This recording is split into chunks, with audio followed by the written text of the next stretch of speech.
Quando eu tive contato com esse conhecimento, a primeira vez, a sensação que eu tive foi, ufa, ainda tem alguma chance. Existe algo mais profundo. Fala jovem, Carlos Stuzer aqui. E no vídeo de hoje o conteúdo vai engrossar. A gente vai lascar o bambu, porque o conteúdo de hoje é importantíssimo, é denso. Eu preciso que você me acompanhe do início ao fim para seguir a linha de raciocínio. Tô até com as minhas anotações aqui para não me perder no caminho, porque vai ser impactante e importantíssimo que você entenda isso. É algo que acredito que todos nós sentimos, passamos e sofremos, mas também é algo que a gente pode se libertar. Então, o tema de hoje é: por que nós seguimos caminhos diferentes do que gostaríamos? Por que é tão difícil a gente seguir a nossa paixão? Por que nós vemos tantas pessoas infelizes, insatisfeitas nos seus trabalhos? E por que a maioria delas se mantém nesses trabalhos, nesses empregos? Se elas estão insatisfeitas, por que elas continuam nisso? Por que existe essa falta de poder de escolha em mudar? Então a gente vai entender isso. Qual é o motivo por detrás, a origem de a gente ter tanta dificuldade em seguir aquilo que a gente gostaria? Até mesmo eu atendo muitas pessoas, muitos jovens, que no fundo eles sabem o que eles querem, eles sabem do que eles gostam, qual profissão eles gostariam de exercer. Mas no fundo existe uma dúvida gigante se é isso, se isso vai servir para eles, se eles têm capacidade de seguir essa profissão. Então é sobre isso o vídeo de hoje, fechado? Então bora lá! Então eu quero que você pense por um momento qual é o motivo de você ter tantas dúvidas. Qual é a razão por você ficar tão receoso na hora de escolher uma profissão? Qual que é a origem dessa sensação de que não vai dar certo, ou de que você não é bom o suficiente para seguir determinada vocação que você acredita ter? Então pense sobre algo que você gostaria muito de ser, algo que você gostaria de trabalhar. Você tem já os seus palpites, você tem alguma coisa que não sai da sua cabeça, que você já pensa há muito tempo. Então, com isso em mente, agora a gente vai para um segundo estágio. Por que nós temos, se a gente já tem, né, essa certeza, esses palpites do que a gente gostaria de seguir, o que está por detrás de a gente estar com tanta dúvida ainda? Ou ainda tanto, né, como se a gente estivesse com o freio de mão puxado? Por que a gente tem tanto receio em seguir isso? E a resposta é que existe uma convicção profunda nas nossas raízes, no nosso íntimo, que não está a nível consciente, que é o seguinte, que é um sentimento de incapacidade. E o que significa esse sentimento de incapacidade? A gente acredita, nós temos uma ideia de que não temos a inteligência suficiente para seguir essa profissão. Nós temos uma concepção de que a gente não tem a inteligência necessária para trabalhar com aquilo que a gente gostaria. E falando desse tema inteligência, vamos fazer um exercício bem simples aqui. Se a gente pudesse colocar uma escala de 0 a 10, em que 0 seria me acho completamente bobo, burro, e 10 me acho o novo Einstein, extremamente inteligente. De 0 a 10, qual número você se colocaria nessa escala? Vou te dar 3 segundos, alguns segundos para você pensar sobre isso.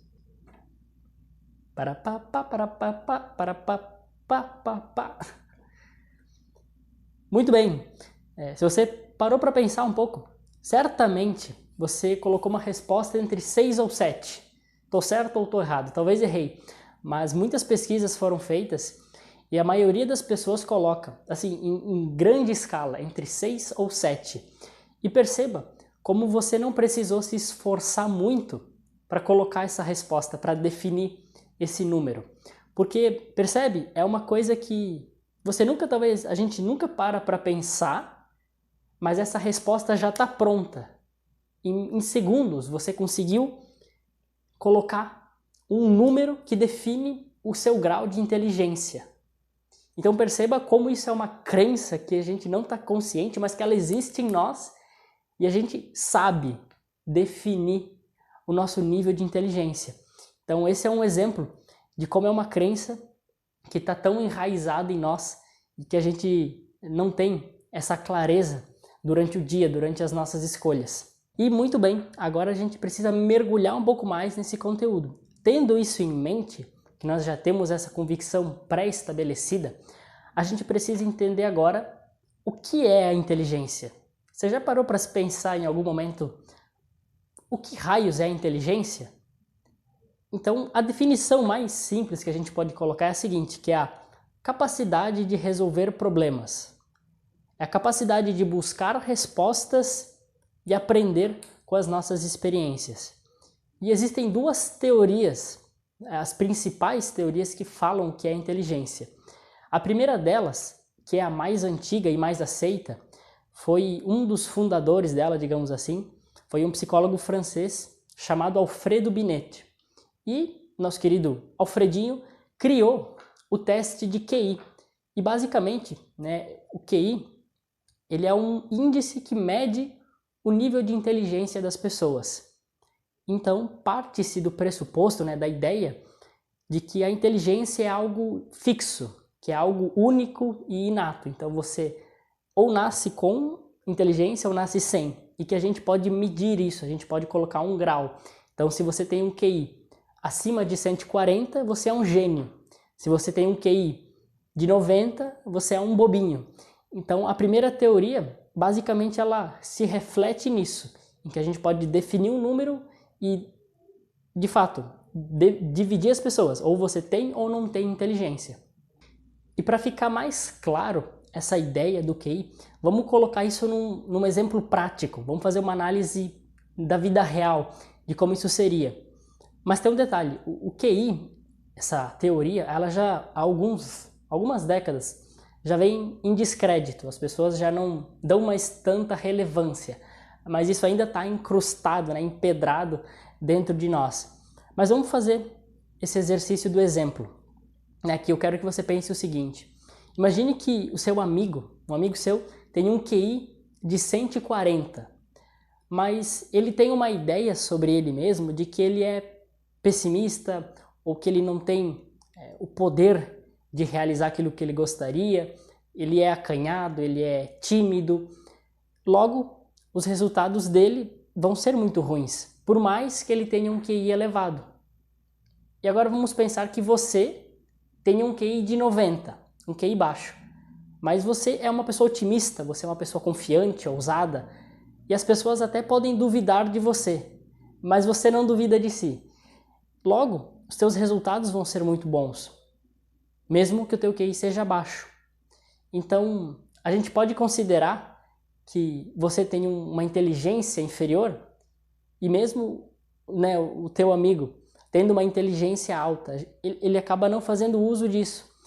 Então, o QI, talvez ele tenha lá a sua importância, mas ele é um fator secundário. Ele não é um fator determinante para você escolher, seguir e desenvolver a profissão que você gostaria. E para a gente encerrar o assunto do QI, eu acredito que essa ideia que a gente cultiva, que gera esse sentimento de incapacidade, vem daquilo que a gente pode chamar de uma herança escolar. O que a escola ela impregna em nós? Eu acredito que existem 3 elementos. O primeiro, a escola nos impõe uma preocupação, nos faz com que a gente se preocupe demais com o aspecto cognitivo, em acumular informações. Então a gente precisa acumular informações e a gente precisa saber o conteúdo, ter muita informação retida na memória. E é muito difícil, muitas pessoas não têm facilidade para isso. E logo se cultiva essa imagem mental de que a gente é despreparado ou que a gente não tem a inteligência suficiente. Então, essa herança escolar não é uma culpa da escola, mas de fato isso afeta, tem um impacto negativo muito grande, de todo um sistema, uma estrutura que é voltada para isso. E agora deixando sim de lado essa história do QI, que é algo que acredito que deu para entender que você não precisa se preocupar com isso, não é algo com o qual você precisa perder o seu sono. E a outra teoria, né? Qual é ela então? A outra teoria se chama a teoria das inteligências múltiplas, criada por Howard Gardner, né? Entre outros psicólogos também de Harvard. Eles desenvolveram uma teoria que fala sobre as inteligências, né? Fala sobre a inteligência de um modo diferente. Eles dizem que a inteligência, na verdade, possui várias dimensões. Justamente são inteligências múltiplas. E todos nós temos alguma inteligência. Todos nós somos inteligentes, mas em áreas diferentes. Tanto por traços genéticos, como também por processos cognitivos que a gente desenvolve desde quando a gente nasce, infância, adolescência, até os 25 anos em média. Então, é algo que a gente desenvolve, mas que cada pessoa se especializa em uma área de inteligência. Só que perceba o seguinte, essa teoria é mais aceita e mais considerada hoje em dia, só que eu já vou entrar aqui no ponto da solução, né, da resposta. Porque o que acontece? Isso que o Howard Gardner chama de inteligências múltiplas, nós podemos chamar também de talentos ou de dons, que são as nossas habilidades naturais. Só que perceba o seguinte, a gente precisa escolher ou não desenvolver essa inteligência que a gente tem. Escolher ou não desenvolver essa nossa habilidade natural.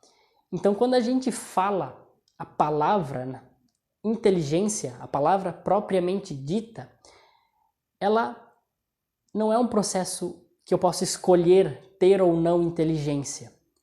É um processo involuntário. Você não escolhe, vou usar a inteligência agora ou não vou usar. Isso é inato, já está em nós. Todos nós temos inteligência. Ponto. E é ali que entrou a confusão, quando a gente misturou as coisas. Então, vamos resolver esse salseiro. Inteligência é algo que todos nós temos e nós podemos desenvolver. Desenvolver, que eu digo, elevar ela aos próximos níveis. Então, é algo inato a nós, todos nós temos, e não precisa se preocupar com isso. Tudo certo? O lance é o seguinte, a gente entender qual é a nossa habilidade natural. E a gente precisa escolher desenvolver essa nossa habilidade. Então esse é o ponto X da questão. Então vamos explicar também um exemplo baseado na teoria das inteligências múltiplas, para a gente, né, conseguir colocar na balança essas duas teorias e chegar a uma conclusão. Então pense que uma pessoa chamada João, ela tem habilidade, né, ela tem uma habilidade natural para música.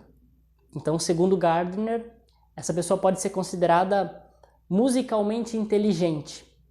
Só que pensa se João chegar aos 70 anos e ele não tiver desenvolvido essa inteligência musical.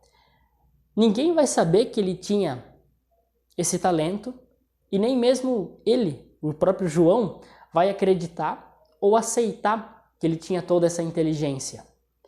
Então, o que isso significa? A inteligência é algo inerente a nós, ela está em nós. Só que a gente precisa desenvolver. É um processo deliberado, é um processo de escolha.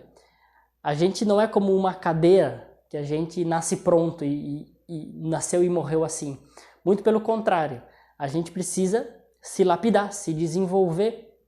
E essa é o trabalho que a gente vai fazer, aproveitando o nosso talento, aproveitando a nossa inteligência, mas precisa ser desenvolvido. É um processo deliberado. A gente tem que escolher isso. Porque se a gente não fizer nada, a gente vai chegar aos 70, 80 anos pensando que a gente não tinha talento nenhum e que a gente não tinha inteligência. Mas estava tudo já dentro de nós, a gente só precisava exercitar, expressar isso, colocar para fora. E para a gente esmiuçar ainda mais, né, para deixar ainda mais claro, pensa no seguinte, chegou lá o João com 70, 80 anos e ele continua sendo uma pessoa inteligentíssima. Só que se ele nunca parar para desenvolver, para olhar para qual é a área, né, do seu talento e desenvolver, ele jamais vai saber que ele tinha essa inclinação natural.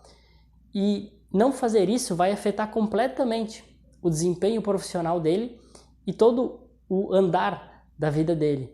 Então é importante que a gente observe primeiro a ideia que a gente tem sobre nós, o que você pensa sobre você. Inteligência, oportunidades, talento, tudo isso são fatores secundários.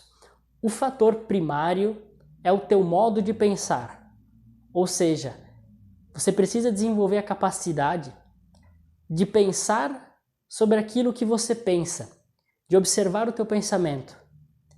É isso que vai te dar a consciência, a sabedoria para entender da onde vem esse sentimento de incapacidade.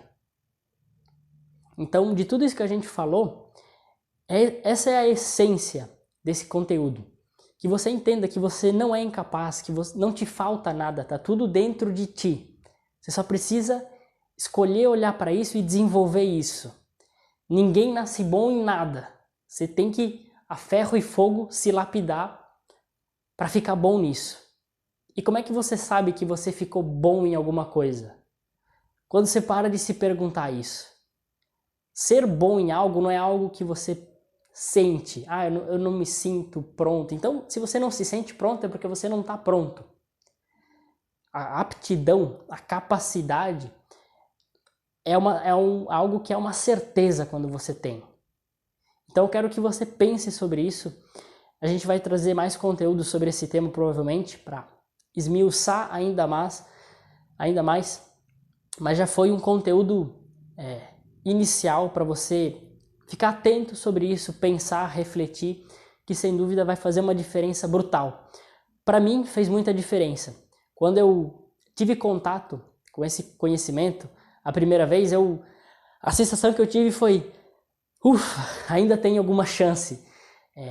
Existe algo mais profundo. Então, leva desse vídeo o seguinte: a inteligência não é algo fixo. Não é algo fixo. A gente pode desenvolver ela. A gente pode desenvolvê-la ao longo da vida.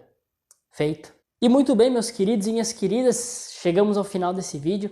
Espero que tenha feito sentido, que tenha te dado clareza sobre esses pontos. Se ficou alguma dúvida, comenta aqui nos comentários e já se inscreve no canal, deixa o seu like, faça a sua pergunta, se inscreva aqui e é isso aí. Estamos juntos, até o próximo vídeo e até mais.